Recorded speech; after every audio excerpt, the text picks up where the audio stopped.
नमस्कार दोस्तों, मैं अमन स्वागत करता हूं आपके अपने YouTube चैनल एजुकेशन हब पे। यह पर्यावरण एक परिचय का 28वां क्लास है और आज के क्लास में हम देखेंगे भारत की समुद्री सीमाएं। जिस प्रकार से हर एक देशों की अपनी स्थलीय सीमाएं होती हैं, उसी प्रकार से समुद्र के अंदर भी हर एक देशों की कुछ हद तक सीमाएं होती हैं। तो भारत का कितना समुद्री विस्तार है उसको हम आज के इस वीडियो में देखेंगे। तो हम लोग जो ये चल रहे हैं वो आपका सागरीय परितंत्र के अंतर्गत चल रहे हैं और इस फिगर को मैंने बहुत अच्छे से 26वें क्लास में समझा रखा है, तो आप उसको जाकर देख सकते हैं। तो हम लोग अभी प्रेजेंट टाइम में सागरीय परितंत्र को अच्छे से देखेंगे और सागरीय परितंत्र में ही आपका समुद्री सीमाएं आता है। तो चलिए देखते हैं सबसे पहले यहाँ पे कि जैसे कि मैंने बताया कि जिस प्रकार से किसी भी देश का स्थल पे अधिकार होता है, उसी प्रकार से ठीक है जल के अंदर भी अधिकार होता है। तो जो जल के अंदर अधिकार होता है, कितने सीमा तक अधिकार होता है, उसी को हम लोग समुद्रीय सीमा कहते हैं। तो यहाँ पे भी देखा है किसी भी देश का अधिकार क्षेत्र केवल उसके स्थलों तक ही सीमित नहीं रहता है, बल्कि उसका अधिकार समुद्र में भी कुछ सीमा तक रहता है। दूसरा कह रहा है आपका कि द्वीपों के तट काफ़ी छोटे अथवा टेढ़े मेढ़े होते हैं। ठीक है, टेढ़े मेढ़े मिलाने वाली रेखा को आधार रेखा कहते हैं। जैसे कि आप अगर इस पॉइंट को समझने की कोशिश करें तो भारत का जो समुद्री क्षेत्र है, ठीक है, वो क्या इस प्रकार से टेढ़ा मेढ़ा है, पूरा सीधा नहीं है। ठीक है, हल्का फुल्का टेढ़ा है, कहीं पे है नहीं। तो इन्हीं को एक सीधी लाइन से मिलाया जाता है और इसी सीधी लाइन को हम लोग क्या कह लेते हैं, ठीक है, आधार रेखा कहते हैं। ठीक है, तो यहाँ पे आएगा कि आधार रेखा से 12 नॉटिकल मील, आधार रेखा से 24 नॉटिकल मील या आधार रेखा से 200 नॉटिकल मील। तो जो टेढ़े मेढ़े रेखाओं को मिलाती हैं, ठीक है, उन्हीं टेढ़े मेढ़े रेखाओं को हम क्या कहते हैं, आधार रेखा कहते हैं।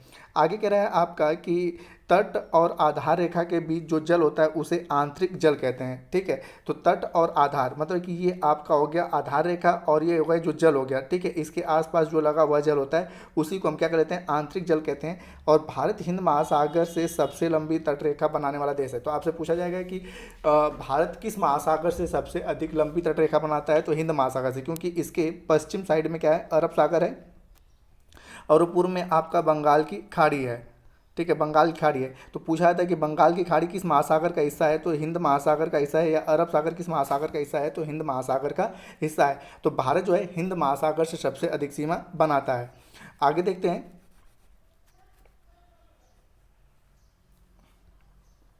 कि विश्व के सभी देशों को समुद्र में अधिकार देने के लिए अथवा उनकी समुद्री सीमाओं को निर्धारित करने के लिए वर्ष 1982 में संयुक्त राष्ट्र संघ के सदस्य देशों के बीच एक समझौता हुआ, जिस समझौता का नाम क्या रखा था, यूनाइटेड नेशन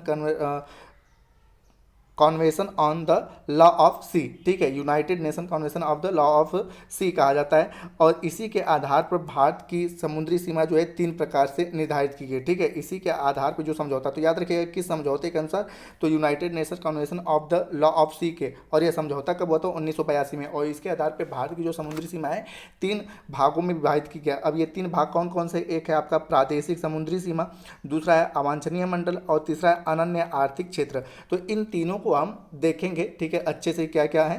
ठीक है, तो आगे बढ़ते हैं। सबसे पहले प्रादेशिक समुद्री सीमा क्या है, तो यहाँ पे है कि आधार रेखा से समुद्र में 12 समुद्री मील या तथा को ही हम लोग क्या कर लेते हैं, प्रादेशिक समुद्री सीमा कहते हैं। प्रादेशिक समुद्री सीमा जो होती है वह, इस पर भारत का क्या होता है, संपूर्ण अधिकार होता है। अगर इस प्रकार से नहीं समझ में आ रहा है तो आप ऐसे देखने की कोशिश करेंगे। मैंने आपको आधार रेखा बताई, ये आया आपका आधार रेखा और आधार रेखा से 12 नॉटिकल मील। अब आपसे ये क्वेश्चन पूछा जाता है कि समुद्र में दूरी, जैसे हमारे यहाँ स्थल पर दूरी किस में मापी जाती है, किलोमीटर में मापी जाती है। ठीक है, तो उसी प्रकार से समुद्र में जो दूरी मापी जाती है किस में मापी जाती है, नॉटिकल मील में। ठीक है, अगर और गहराई की बात करें तो फैदोमीटर में। ठीक है, फैदो मीटर में।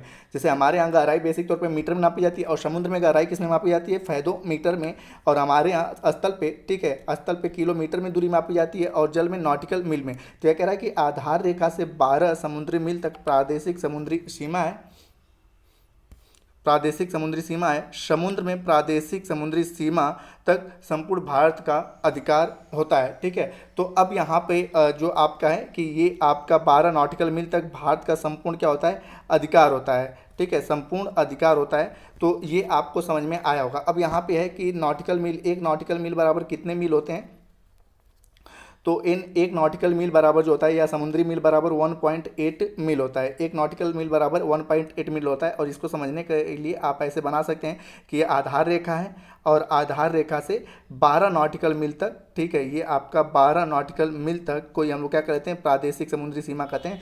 और इस पे भारत का संपूर्ण अधिकार होता है, ठीक है। अब आगे बढ़ते हैं आपका, तो अगला है अवांछनीय मंडल या संलग्न क्षेत्र, ठीक है, अवांछनीय मंडल या संलग्न क्षेत्र। तो यहाँ पे होता है कि आधार रेखा से 24 समुद्री मील तक अवांछनीय मंडल की सीमा है। अवांछनीय मंडल में भारत को 3 प्रकार के अधिकार दिए गए हैं, ठीक है। अब यहाँ पे जैसे फिगर के हिसाब से हम लोग देखें तो ये आपका 12 नॉटिकल मील वाला क्या हो गया था, ठीक है, ये आपका था प्रादेशिक समुद्री सीमा। और उसके बाद यहाँ से ये जो हो गया आपका यहाँ से 24 नॉटिकल मील, ठीक है, 24 नॉटिकल मील, ये आपका क्या हो गया कि अवांछनीय मंडल या संलग्न क्षेत्र। इसमें अधिकार क्या क्या दिए हैं, तो पहला है कि जैसे आपने देखा होगा कि जब स्थल पर एक राज्य से किसी दूसरे राज्य में कोई वेन जाती है तो उसे क्या देना पड़ता है, बॉर्डर टैक्स देना पड़ता है। उसी प्रकार से जब किसी अन्य देश की शिप जहाज, ठीक है, हमारे देश में आएगी तो जैसे इस सीमा में प्रवेश करेगी उसे क्या देना पड़ेगा, सीमा शुल्क देना पड़ेगा। दूसरा क्या है कि भारत इसमें पूरा क्या करेगा, क्योंकि यहाँ पे शिप आ रही हैं तो उनके तेल हैं, उनके मलबे हैं, उनसे क्या होगा, गंदगी होगा। समुद्र की साफ सफाई की जिम्मेदारी भी भारत की दूसरा अधिकार है। और तीसरा अधिकार है कि वित्तीय अधिकार, यानी कि कारोबार करने का अधिकार, कि यहाँ पर अपनी कुछ फैक्ट्रियाँ लगा सकता है और अपने रिफाइनरी सेंटर भी यहाँ पर लगा सकता है। तो ये 3 प्रकार के अधिकार हैं, ये 24 नॉटिकल मील तक। अगला है आपका कि अनन्य आर्थिक क्षेत्र, ठीक है, ईजेडीसी को। तो अनन्य आर्थिक क्षेत्र किसे कहते हैं, तो इसको देखते हैं। तो आधार रेखा से 200 समुद्री मील तक भारत का अनन्य आर्थिक क्षेत्र है। अनन्य आर्थिक क्षेत्र में भारत को 3 तरह के अधिकार प्राप्त हैं। वो 3 पहले क्या है कि 200 समुद्री मील तक भारत नए द्वीपों का निर्माण कर सकता है। दूसरा कह रहा है कि वैज्ञानिक परीक्षण, जैसे आपने नाम सुना होगा कि जो हम लोग परीक्षण करते हैं, ठीक है, जो हम लोग परीक्षण करते हैं विभिन्न सारे सैटेलाइटों का, ठीक है, तो वो सारे परीक्षण कहाँ से किए जाते हैं, इन्हीं 200 नॉटिकल मील, न कि आपके 24 नॉटिकल मील या 12 नॉटिकल मील में। ये कहाँ से किए जाते हैं, 200 नॉटिकल मील में। तो वैज्ञानिक परीक्षण करने का क्या है, अधिकार है यहाँ पर, ठीक है। और तीसरा है आपका कि प्राकृतिक संसाधनों के दोहन का अधिकार, अर्थात इस क्षेत्र में किसी भी प्रकार के, जैसे कि हमें तेल मिल गया, ठीक है, या कोई खनिज मिल गया, तो उस पर पूर्ण रूप से अधिकार किसका होगा, भारत का होगा, न कि किसी अन्य देश का होगा। तो प्राकृतिक संसाधनों के दोहन का अधिकार। तो अब जैसे यहाँ पे एक छोटे से फिगर के अकॉर्डिंग देखते हैं कि ये आपका क्या था, 12 नॉटिकल मील, ठीक है, जो था आपका प्रादेशिक समुद्री सीमा। उसके बाद था आपका 24 नॉटिकल मील जो था आपका संलग्न क्षेत्र। और तीसरा था आपका ये 200 नॉटिकल मील, आधार रेखा से 200 नॉटिकल मील। तो इसी को हम क्या कहते हैं, अनन्य आर्थिक क्षेत्र। तो इसके अंदर कुछ भी मिलेगा उस पर पूरा किसका अधिकार होगा, भारत का अधिकार होगा। और इसके बाद अब 200 नॉटिकल मील के बाद आता है आपका ओपन सी, खुला समुद्र, ठीक है। अब यहाँ पे जो ओपन सी है ना, इस पे किसी भी देश का कोई अधिकार नहीं, 200 नॉटिकल मील के बाद, ठीक है, किसी भी देश का कोई अधिकार नहीं है। यहाँ पर सभी देशों का समान अधिकार है, जिस देश को जो चीज़ें मिले उस पर वह अपना अधिकार जता सकता है। तो यही होता है ओपन सी। तो इसको हम लोग अगले क्लास में देखेंगे कि ओपन सी में किस प्रकार के जीव जंतु पाए जाते हैं। अब आगे देखते हैं हम कि जो है कि समुद्र में प्राकृतिक संसाधनों का प्रचुर भंडार है। इसी को हम समुद्र से जो संसाधन पाए जाते हैं ना, समुद्र से जो भी चीज़ें पाई जाती हैं जिससे हम पैसा बनाते हैं, उसी को हम लोग ब्लू इकोनॉमी कहते हैं। आपने कई बार एक न्यूज़ में सुना होगा कि ब्लू इकोनॉमी क्या है, ठीक है, इकोनॉमी। तो समुद्र में जो वस्तुएं पाई जाती हैं उनसे जो हम पैसा बनाते हैं या सर किसी देश का बनता है, उसे हम लोग क्या कहते हैं, ब्लू इकोनॉमी के नाम से जानते हैं। तो समुद्र में प्राकृतिक संसाधनों के प्रचुर भंडार हैं। आधार रेखा से 200 समुद्री मील अर्थात अनन्य आर्थिक क्षेत्र को भारत के प्राकृतिक संसाधनों के दोहन का संपूर्ण अधिकार है। उदाहरण के लिए मुंबई हाई में जो भारत का सबसे बड़ा तेल और प्राकृतिक गैस क्षेत्र है, मुंबई के अरब सागर में छिछले समुद्र में अनन्य आर्थिक क्षेत्र में है। ये क्यों यहाँ पे किया जाता है, क्योंकि अगर इसमें किसी प्रकार का विस्फोट हो तो उससे मानव जनजीवन प्रभावित ना हो। तो किसी प्रकार का आप जो रिफाइनरी संस्थान खोलते हैं, आप किसी प्रकार के सैटेलाइट परीक्षण केंद्र खोलते हैं, तो सारे के सारे कहाँ पे होते हैं, अनन्य आर्थिक क्षेत्र में होते हैं। आगे है कि इस क्षेत्र में जो होता है कि भारत का इसी क्षेत्र में 65% तेल का क्या होता है, उत्पादन होता है। इसी क्षेत्र में भारत का 65% तेल का उत्पादन होता है। तो ये रहे आपके, ठीक है, प्रादेशिक समुद्री सीमा। संलग्न क्षेत्र और अनन्य आर्थिक क्षेत्र। तो ये भारत की समुद्री सीमाएं।